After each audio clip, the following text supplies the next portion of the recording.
one of the greatest international players the NBA has ever known. Dirk Nowitzki revolutionized the game as a 7-footer with remarkable shooting range. An NBA champion and MVP, Nowitzki played a record 21 seasons in Dallas and is the 6th leading scorer in league history. One of the great scorers in the history of this game. I didn't know how great he was until one day I'm at TNT and I saw that he passed me up on the score. And I'm like, wait, I had to go back and make sure that, they weren't cheating me out. And then I had to look and I was like, man, he's really been consistent, especially after his second and third year. Will always be recognized as one of the greatest Mavericks to ever play. Coming back to Dallas for the second time, to be able to meet the big German, Dirk Nowitzki, I was in awe because you got to see him, from afar, and you hear about the things, his work ethic and the things he did, on the court and how dominant he was. Now to be a teammate, I thought I was like a kid in a candy store. You talk about in the game evolving, and here's this guy, 7 feet tall, shoots it like, Larry Bird, just can score, can beat you in so many ways. One of the most unguardable shots. Dirk Nowitzki. There was a narrative back in the 90s, and that, foreign players just weren't good. They weren't good enough to play in the NBA. They weren't tough enough, Whether that narrative was fair or not, that was out there. And Dirk was one of the first guys as a young guy coming in the league, learning, gaining respect, getting better, becoming an all-star, eventually an MVP, eventually a champion, and I think changing that narrative. During our championship run, me and Dirk was playing one-on-one a lot, because we figured he was going to be cross-matched as well as I, on multiple defenders. It was going to make it very interesting and challenging. So that was one of the funnest things we did, though. We competed in practice and stuff, but we was able to really help each other.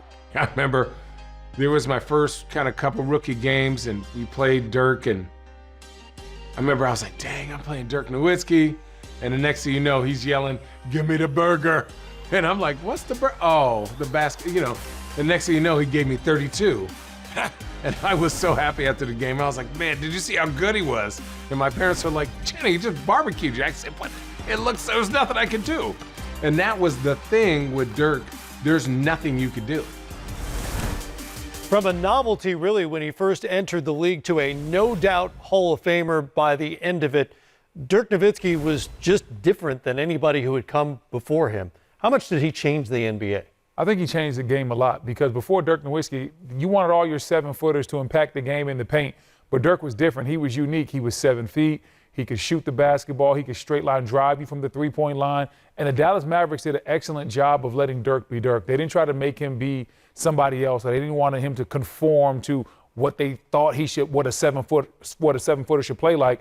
And we saw what the results was, a Hall of Fame career. And with that style came a perception early on that maybe Dirk was somehow soft. You played with him. What did you see? There was nothing soft about Dirk Nowitzki. He was one of those guys that was tough. He always wanted the ball. He was a hard worker. And in the clutch moments, he would deliver, and he was prepared to live with the results. And that's what, to me, shows toughness. So sometimes, he might not have been as physical as some of those old school bigs back in the late 90s, early 2000s when he first got into the game. But he didn't have to be because he had an incredible skill set, and he put that on full display in 2011 when he went on an incredible run. With that combination of those skills and his size, just how difficult a guard was he? He was impossible to guard because he developed that one-leg fadeaway, and that's what really took him to the next level because now he could post up guys that were smaller than him. He didn't have to waste a lot of time and energy trying to bite guys down and bang them in the post. So with that one-legged fadeaway, there weren't too many guys that could stay with him, and most 7-footers didn't have the quickness or the foot speed. First and only international player to ever score 30K points in the NBA. A lot of buckets. Dirk, battles. That's the first thing that come to my mind.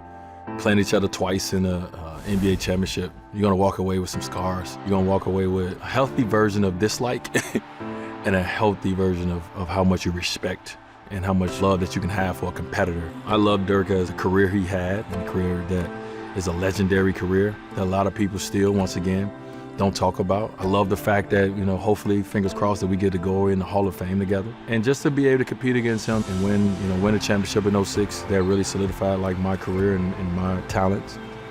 And then to watch him come back and win his in 2011, even though it hurt us as a team, as a fan of the game, I can appreciate what that did for the game of basketball and what that did for one of the game's greatest players. One of the most incredible comebacks in NBA Finals history. That one championship was enough.